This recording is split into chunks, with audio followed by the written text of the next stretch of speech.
최근에 보면 근로소득자의 6.4%가 전체 그 근로소득세의 한 64%를 낸다라고 하는 제목의 뉴스가 심심치 않게 나오고 있습니다.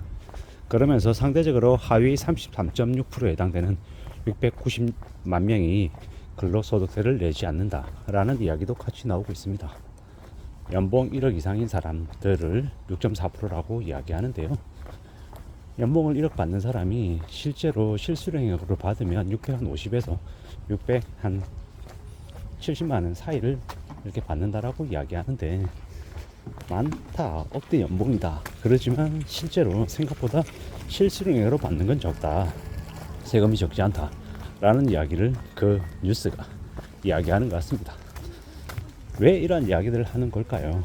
제가 생각할 때는 소득세를 내지 않는, 근로소득세를 내지 않는 33.6%에 해당되는 690만 명에게 앞으로 세금을 걷어들이겠다라는 의미로 받아들였습니다. 지금 이제 우리가 잘 알고 있다시피 가계, 기업, 정부 부채가 되게 심각합니다. 그 중에서 정부는 정부 부채를 어떤 식으로든 좀 경감시키기 위해서 세수를 더 확보해야 되는 상황인데, 현재 이 기업들의 법인세를 이제 걷어들이는 게 쉽지 않은 상황이죠. 그러다 보니 가장 만만하고 가장 쉬운 근로소득자를 이제 세금을 더 걷어들이는 대상으로 보려고 하는 게 아닌가라는 의심을 해봅니다. 말 그대로 의심입니다. 제가 맞다 틀리다 이렇게 판단할 수 있는 건 아니고요. 한때 그 법인세가 늘어났던 것에 비해서 근로소득세가 증가했던 비율이, 근로소득세는 9.2%, 그리고 법인세는 4.6%로 상대적으로 법인세보다 근로소득세의 증가가 컸다라고 얘기를 했더니, 어떤 분께서는 법인세 많이 걷어들이면 나라 망한다라고 저한테 공격을 하시고 하셨는데, 제가 말씀드리려고 하는 이 주 포인트는 이제 그 당시에 그게 아니었던 거죠. 근로소득세가 되게 많이 높아진다라는 게 제가 얘기하고 싶었던 부분이었던 거고, 지금도 억대 연봉자들 40.6%에 해당되는 6.4%에 해당되는 이들이 전체 이제 근로소득세 비중의 60% 이상을 낸다라는 그런 이야기. 부자니까, 혹은 소득을 많이 이제 가져가니까 세금을 많이 해야 된다, 아니다, 덜 내야 된다, 이런 얘기를 하고 싶은 게 아니라, 제가 이번 영상의 주제는 뭐냐, 근로소득세를 내고 있지 않는 이 33.6%에 해당되는 690만 명이 지금은 근로소득세를 내지 않지만 앞으로는 근로소득세를 낼 가능성이 매우 커질 것이다 라는 이야기를 하고 싶은 겁니다. 절대적으로 소득세를 내지 않는 사람들에게 세금을 더 징수하고, 또 그들에게 여러 가지 혜택들을 제공하겠다, 이런 식으로 아마 방향이 흘러갈 것 같습니다.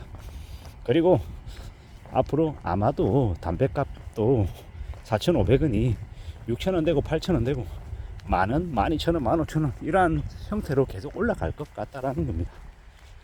궁극적으로는 부족한 세수를 더 많은 이제 국민들에게 걷어들이려고 한다라는 것, 그리고 이게 비단 근로소득세만 인상하는 걸로 끝날까로 이렇게 또 생각해보면 그렇지 않다라는 겁니다. 근로소득세뿐만 아니라 대중교통 이용하는 지하철, 버스 요금, 그리고 가스비, 전기료, 수도세 등 우리가 생각지도 못하는 그런 부분들까지 아마 전체적으로 부담이 늘어날 걸로 보입니다.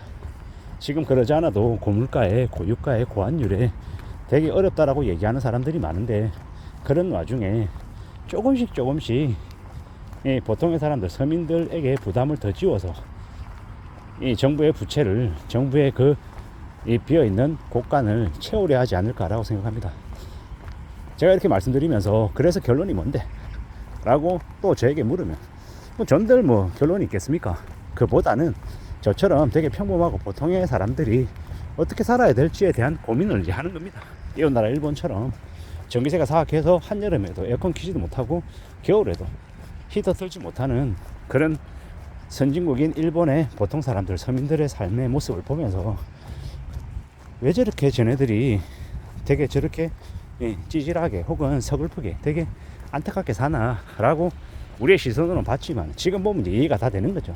그렇게 지내지 않으면 생존의 위협을 이제 느끼기 때문에 그렇게 사는 거죠. 그렇게 악착같이 살아야 그래야 겨우 저축도 하고 뭐 갑자기 아플 때 갑자기 뭐 가족들 뭐 이제 병원비나 아니면 여러 가지로 부양해야 될 일이 생길 때 그때를 대응하기 위함으로 저렇게 하는 거다라는 겁니다.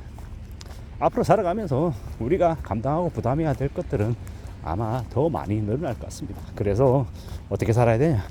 스스로에게 이제 되묻고 싶은 거죠. 너 어떻게 살 건데? 너 그래서 대안이 뭐야? 제가 제 스스로에게 묻는 겁니다.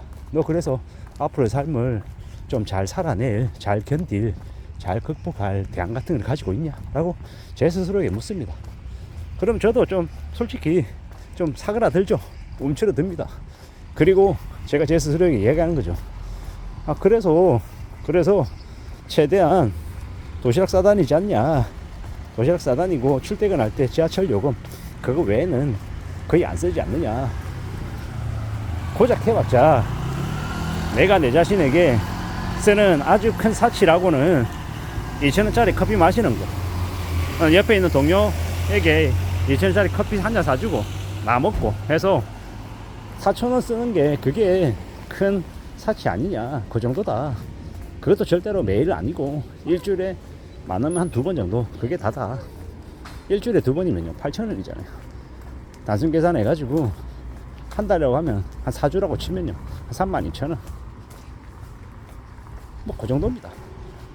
근데 이게 참 희한한 게 제가 한번 사면 또 동료가 또 저를 한번 사줘요. 그러면 한 달에 커피를 일주일에 2번이 아니라 한 3번 정도 먹는 거고, 그럼 한 달 해보면 한 10번 뭐 정도 이렇게 먹는 거죠. 마시는 거죠. 그게 대부분이라는 겁니다. 그거 말고는 특별한 거 없습니다. 뭐 저녁에 다른 뭐 사람들하고 같이 식사를 하는 거나 이런 것도 거의 없고. 왜 이런 말씀을 드리냐, 나 이 정도로 그래도 나름 열심히 살아간다라고 하는 걸 내가 내 자신에게 항변하고 싶은가 봅니다. 근데 그것만으로도 부족하지 않나 라는 생각이 들 정도로 요즘은 되게 빡빡하다라는 거. 그리고 뭐 중독 같은 거 안 되게 저 담배나 술 같은 건 안 하거든요. 뭐 술도 안 좋아하고 뭐 담배도 끊은 지 한 15년 17년 뭐 되게 언제인지 모를 정도로 좀 많이 지나갔고, 뭐 결국은 이 힘들고 어렵고 막막한 이 시대에 우리가 좀 안전하게 살아가는 길은 뭘 것 같냐 라고 스스로에게 물으면 절제하고 최대한 성실하게 살고 좀 더 삶의 규모를 좀 잘 줄여서 사람들과의 관계도 좀 적절하게 조절하고 아무하고나 엮이지 않고 내 자신의 삶을 좀 잘 꾸려나가려고, 잘 관리하려고 애쓰는 것. 그러는 중에 내가 공부하고 싶은 것들, 내가 관심 가지는 분야에 대해서 또 시간도 쓰고 또 누리기도 하고 즐기면서 사는 게 가장 좋을 것 같다라고 지금 생각하는 겁니다. 저도 여러분도 그렇게 살았으면 좋겠습니다. 감사합니다.